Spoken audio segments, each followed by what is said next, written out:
Sejam bem-vindos ao FQ Online. No vídeo de hoje vamos falar sobre grandezas elétricas, que é um conteúdo de Física do 10º ano.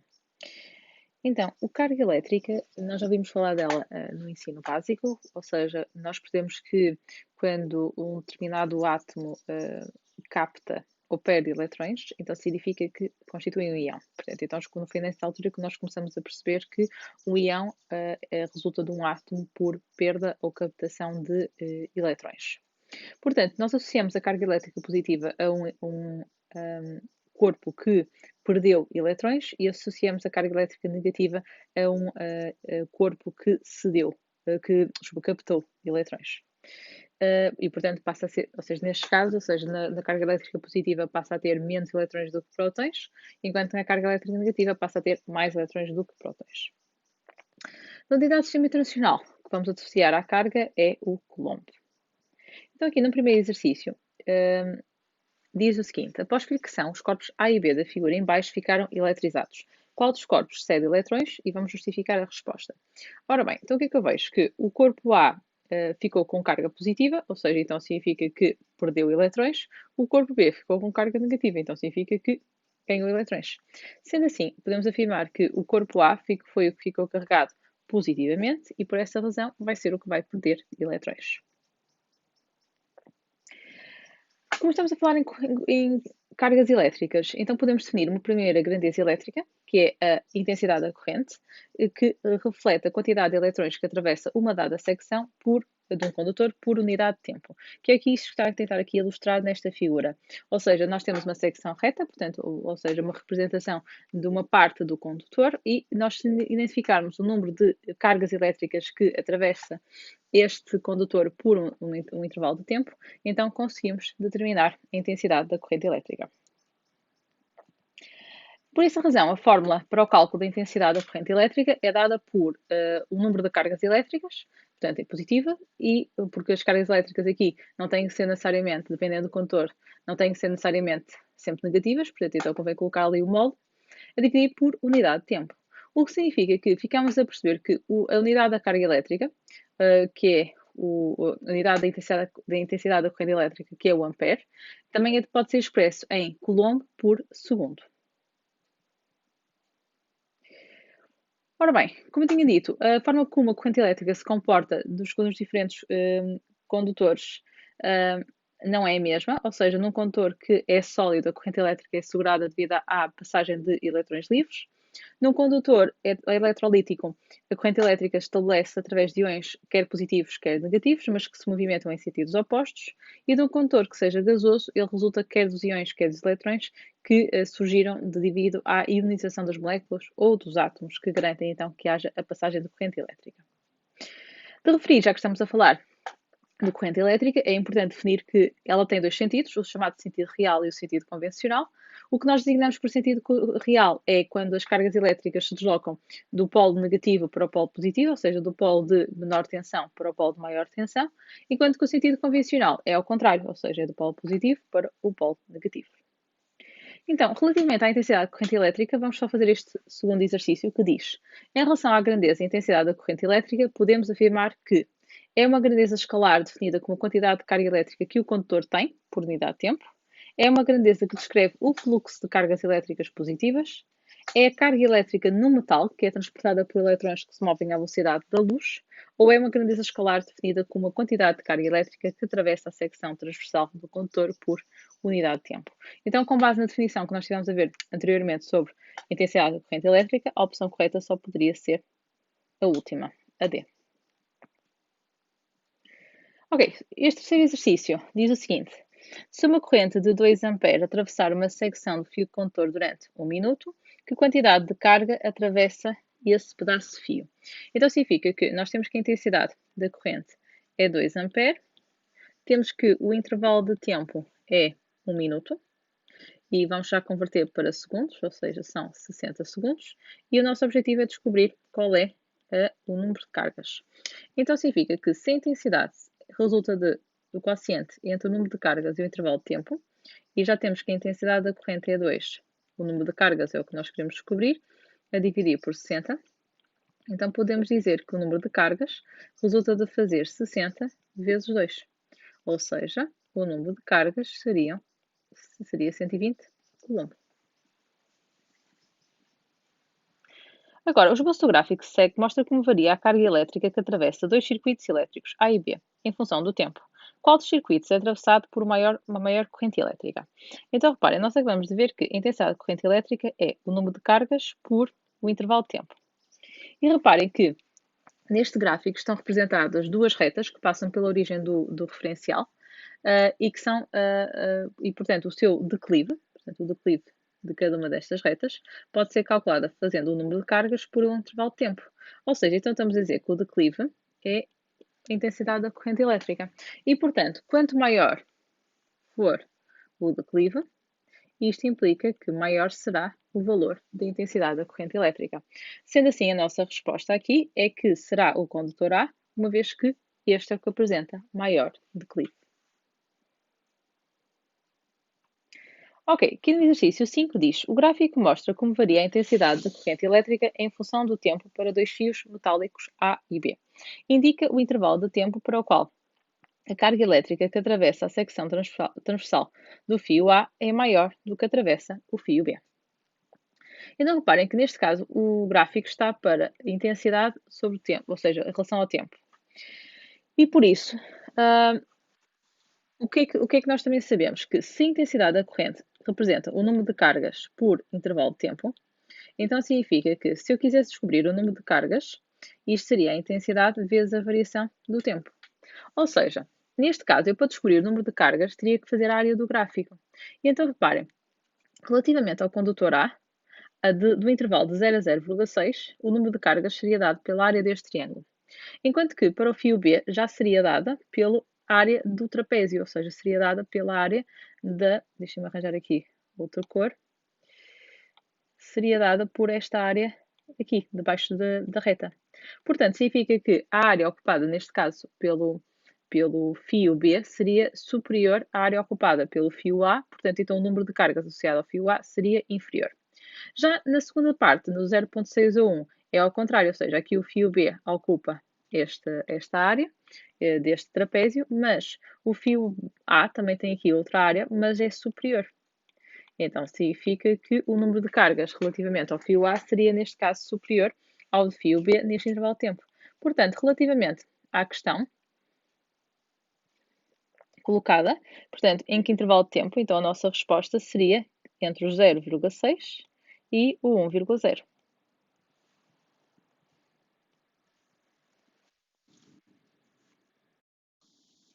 Ok, então neste exercício queremos calcular o número de eletrões que atravessam a secção transversal do fio durante 1 segundo. Ok, então nós sabemos que o número de cargas vai ser dada por a intensidade da corrente elétrica por unidade de tempo. Então, neste caso, vamos ter que o número de cargas seria dada pela intensidade da corrente elétrica, ou seja, 0,7, e o intervalo de tempo seria 1 segundo. Portanto, o número de cargas é 0,7 coulomb. Agora, nós sabemos que um eletrão corresponde a 1,6 vezes 10 levantado a menos 19, e nós neste caso temos 0,7 coulomb. E vamos descobrir o número de eletrões. Portanto, então x fica 1 vezes 0,7 a dividir por 1,6 vezes 10 levantado a menos 19. Ou seja, vai dar aproximadamente 4,4 vezes 10 levantado a 18 eletrões.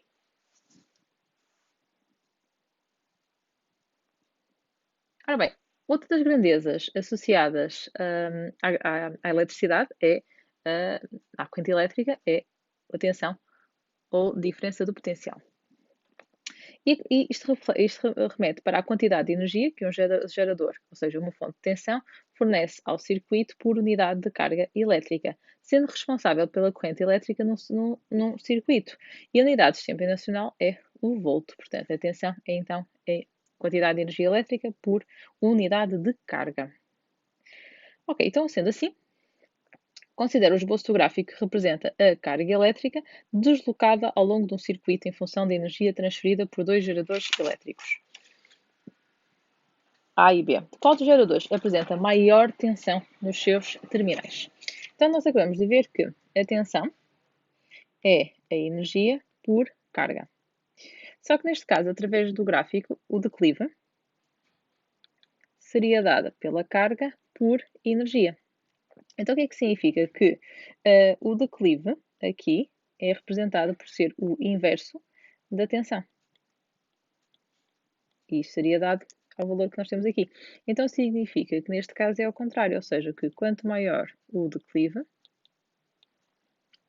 menor a tensão. Logo, o que tem maior declive, como é o A, vai ser o que tem menor tensão. Como a pergunta é qual é o que tem maior tensão, será o B. Então, no exercício 7 diz, considera que se coloca uma partícula com carga elétrica 4 vezes 10 elevado a menos 7 coulomb nas proximidades de um corpo com carga positiva mais elevada e que se desloca esta partícula de um ponto A para o ponto B dessa região. Admitindo que a força elétrica realiza um trabalho de 2 vezes 10 elevado a menos 3 Joule sobre a partícula, determina a diferença de potencial entre os dois pontos. Então, nós acabamos de ver que a tensão é energia sobre carga. Mas a energia também pode ser trabalho sobre carga. Então, como o trabalho aqui é 2 vezes 10 elevado a menos 3, sobre a carga que é 4 vezes 10 elevado a menos 7, vamos ter que isto é 5 vezes 10 elevado a 3 volt.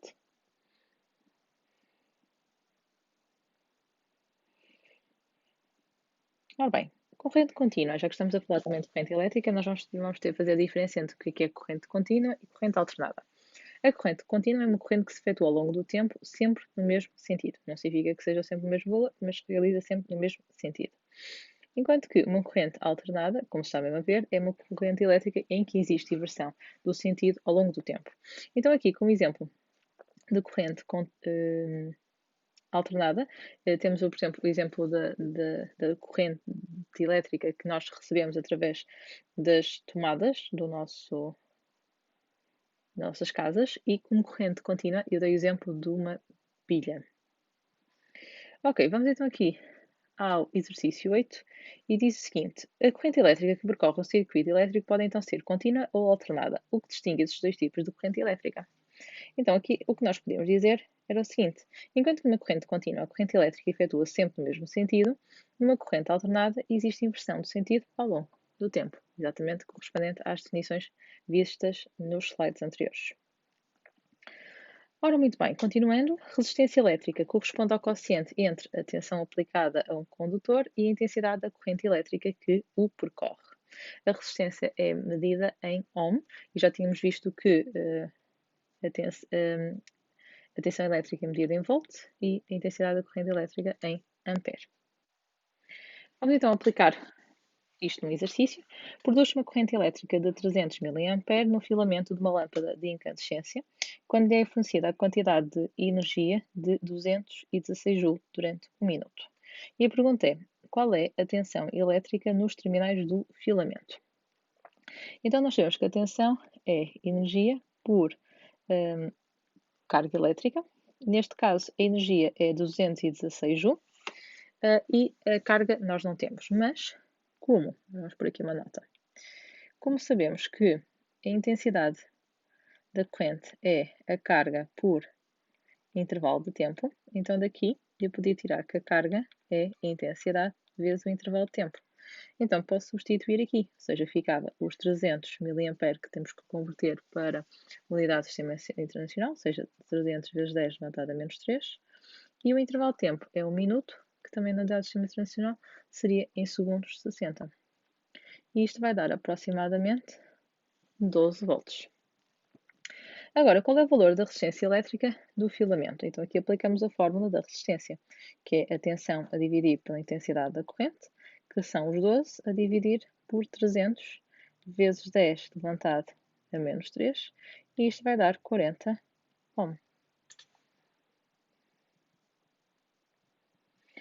Lei de Ohm estabelece que, que para uma dada temperatura, a tensão elétrica entre os terminais de uma resistência é diretamente proporcional à corrente elétrica que o atravessa.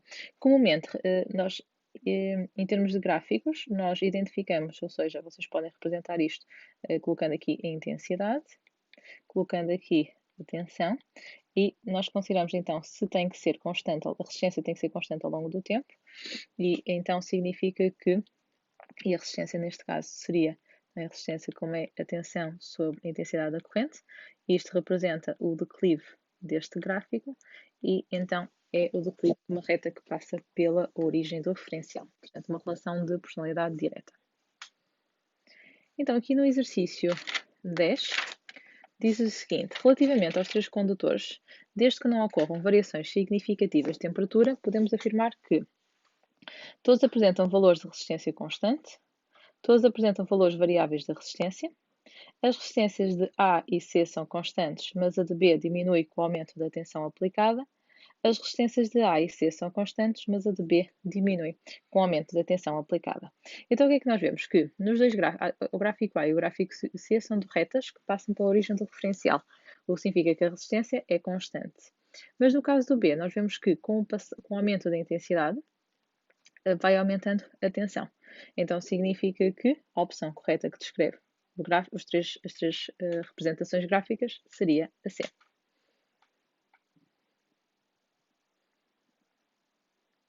Agora, indica justificando qual ou quais os condutores obedecem à lei de Ohm. Portanto, já falamos sobre isso, ou seja, são, neste caso, seria o A e o C, pois é constante.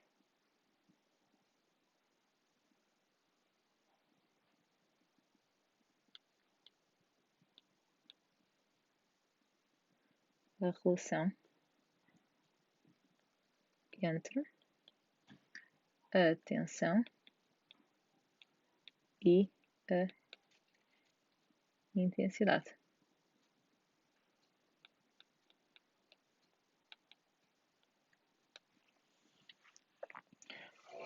Ou seja, a resistência é dada pelo declive da reta. Agora, qual dos condutores A ou C tem maior resistência? Então significa que o que tem que ter maior resistência implica que tem que ter maior declive. Então, se olharmos para os dois gráficos, o que tem maior declive é o gráfico A. Então significa que aqui seria a nossa resposta, seria o condutor A. Ainda para o mesmo exercício, diz o seguinte: para que valor da tensão aplicada é que as resistências B e C são iguais? Então vamos voltar aqui atrás. Peço desculpa, tenho que fazer aqui.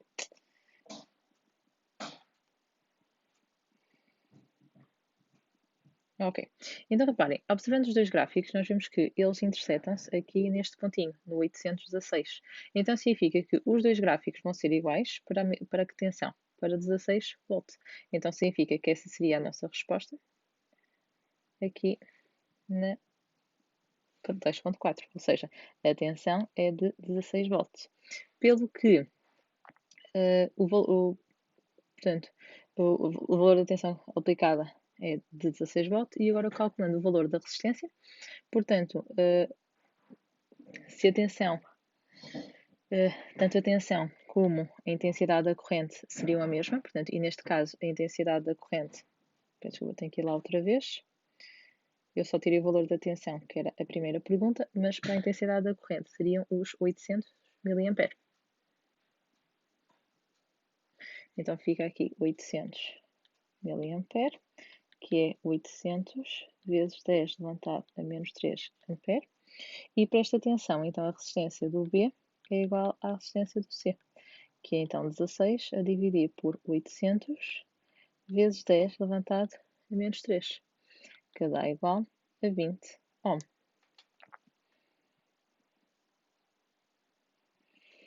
O exercício 11 diz: o gráfico da figura representa os valores da grandeza x em função da grandeza y para um determinado condutor metálico. Identifica as grandezas representadas por x e y e escreve o significado físico dos valores numéricos inscritos no gráfico. Então significa que aqui o x representa a diferença potencial, também está ali medida nos volts, e o que é que significa aqui o valor representado, os 20? Significa que são transferidos, portanto, se pensarmos o que é que significa a tensão elétrica, Então significa que são transferidos 20 joules por cada carga que atravessa a secção reta do circuito. A intensidade da corrente elétrica, neste caso, é o que está marcado no eixo Y. E o que é que representa a intensidade da corrente elétrica? Significa que a secção do condutor é atravessada por 5 coulomb em cada segundo. Agora, para atribuir um significado físico ao declive, nós já vimos isso, portanto, é o valor da resistência do condutor, uma vez que temos que a resistência é a tensão pela intensidade da corrente elétrica, e isto é uma reta de personalidade, representa uma situação de personalidade direta, portanto, seria então igual ao valor da resistência. Agora, podemos então calcular o valor da resistência, portanto, seria então só fazer 20 a dividir por 5 e dá 4 ohm. Indica o justificante, se trata de um condutor óhmico, portanto, e aqui a resposta é sim, não é? Portanto, podemos já afirmar que sim, porque a resistência é constante.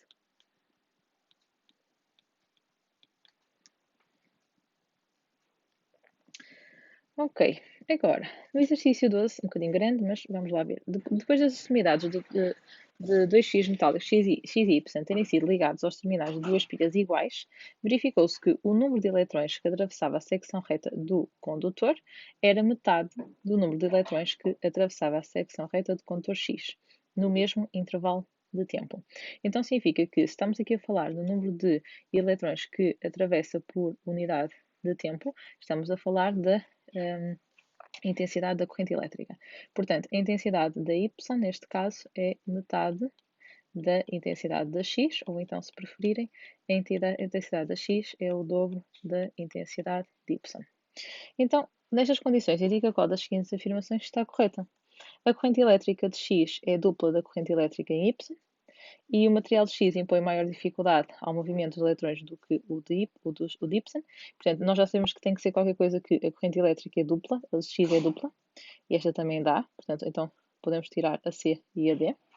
Agora, a corrente elétrica de X é dupla, portanto, ou seja, significa que há uma maior intensidade da corrente elétrica, portanto, se há maior passagem de cargas elétricas, então significa que o Y é que está a impor maior dificuldade ao movimento das cargas e por isso é que a intensidade da corrente seria menor.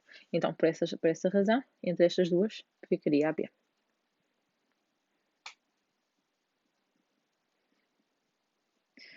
Ora bem, já falamos em resistência elétrica, agora vamos só concentrar este conceito no que a resistência elétrica de um condutor do tipo filiforme. Ele é diretamente proporcional ao seu comprimento, é inversamente proporcional à área da sua secção reta e depende do material de que é constituído, que é a propriedade aqui associada à chamada resistividade elétrica. Fatores que dependem então da resistência elétrica. Depende do material. Quanto maior for a resistividade, maior é a resistência elétrica do condutor. Quanto maior é o comprimento, também maior é a resistência elétrica. Portanto, no caso do metal filiforme, a resistência é diretamente proporcional ao comprimento. E quanto maior for a área da secção reta, menor será a sua resistência elétrica e, portanto, ele é considerado que a resistência é inversamente proporcional à área. Agora aqui no exercício 13 diz o seguinte: que relação existe entre a resistência de dois condutores de cobre, ou seja, A e B, em que o A tem o dobro do comprimento e metade da espessura? Então, a primeira coisa é que nós temos que a resistência é a resistividade vezes o comprimento sobre a área. E o que é que nós sabemos neste exercício? Que são ambos de cobre, portanto, a resistividade é a mesma. Sabemos que o comprimento do A é o dobro do comprimento do B. E também sabemos que, falo aqui na questão da espessura, porque nós temos que imaginar, ou seja, o fio de cobre, não é? Portanto, vamos considerar como se fosse um cilindro, mas nós queremos só falar da sua área, portanto, da secção reta. Então é como se fosse a área de um círculo. Então eu posso dizer que se é metade da espessura, é como se eu dissesse que o raio do A é o raio do B a dividir por 2. Então, significa também que se eu calculasse a área do A, π vezes raio do A ao quadrado, isto era o mesmo que fazer π vezes raio do B sobre 2 ao quadrado, ou seja, π vezes raio do B ao quadrado sobre 4, que é igual a 1 quarto vezes π vezes raio de B ao quadrado, ou seja, é 1 quarto vezes a área de B. Ok, então sendo assim, ao calcularmos a resistência do A. Isto ficava a resistividade do A vezes o comprimento do A sobre a área do A. Mas a resistividade do A é igual à resistividade do B. O comprimento do A é o dobro do comprimento do B. E a área do A é 1/4 da área de B. Ou seja, fazendo aqui esta conta, 2 a dividir por 1/4, fica 8. E o resto mantemos. Ou seja, ficamos com 8 vezes resistividade do B vezes o comprimento do B sobre a área do B. E isto aqui é a fórmula que nós usaríamos para calcular a resistência do B. Então, o que é que nós chegamos à conclusão? Que, na nossa resposta, que a resistência do A é 8 vezes a resistência do B. Portanto, seria esta a razão que nós podemos estabelecer entre os dois condutores. Agora, no exercício 14 diz, nos terminais de um fio de um certo material condutor à temperatura de 20 graus, aplicou-se uma tensão elétrica de 20 volts, que originou uma corrente elétrica de 0,50 amperes. Sabendo que a área da secção reta é de 2 mm² e que o seu comprimento é 1,42 vezes 10 elevado a 3 metros, qual será o material que é feito esse condutor? Então vamos lá apontar os dados. Sabemos que a tensão é de 20 volts. Sabemos que a intensidade é de 0,50 amperes. Sabemos que a área é de 2,00 milímetros quadrados, ou seja, é 2,00 vezes 10 elevado a menos 6 metros quadrados, e que a largura o comprimento é 1,42 vezes 10 elevado a 3 metros. Ora bem, nós queremos saber de que é feito o material de condutor. Então, nós podemos calcular aqui a resistência, fazendo 20 a dividir por 0,50, que dá 40 ohm. E aplicando agora a fórmula relativamente à resistência do condutor, substituímos e ficava 40 igual à resistividade vezes a largura, 1,42 vezes 10 elevado a 3, a dividir pela área, 2,00 vezes 10 elevado a menos 6. Então, o que é que significa? Que isto ia dar 40 vezes 2,00 vezes 10 elevado a menos 6, a dividir por 1,42 vezes 10 elevado a 3. Logo, a resistividade seria aproximadamente 5,6 vezes 10 elevado a menos 8 ohm por metro. Agora, como é que eu a partir daqui sei qual é o material que é feito esse condutor? Então, significa que nós agora íamos aqui, eu tirei aqui o exemplo de uma tabela, íamos tentar comparar com o valor que nos deu. E o valor que nos deu vai nos dizer a 20 graus, portanto, uma temperatura de 20 graus, que o material que nós temos é o tungstênio. Portanto, vocês tinham que ter acesso a uma tabela deste género, está bem? Para conseguirem saber qual era o material. Ora, muito bem, se já aguentaram até agora, só falta mais um exercício. E diz o seguinte, o gráfico da figura ao lado descreve a variação da resistividade de um filamento de tungstênio num certo intervalo de temperatura. Indica como varia a resistência do condutor filiforme de tungstênio quando duplica o seu comprimento. Ora bem, aqui vocês podem olhar para o gráfico, mas bastava pensar na fórmula. E como nós falamos há um bocado, dissemos que a resistência é diretamente proporcional ao comprimento, não é? Resistência e comprimento. Então significa que quando nós duplicamos o comprimento, duplicamos a resistência, está bem?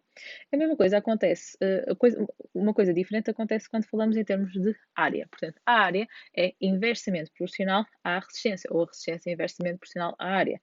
Então o que acontece é que quando nós duplicamos o diâmetro, vamos estar a reduzir a resistência em 4 vezes. Porquê 4 vezes e não só 2? Porque o que acontece é que nós aqui estamos a falar de diâmetro e a área seria, portanto, π vezes raio ao quadrado, ou seja, π vezes diâmetro sobre 2 ao quadrado.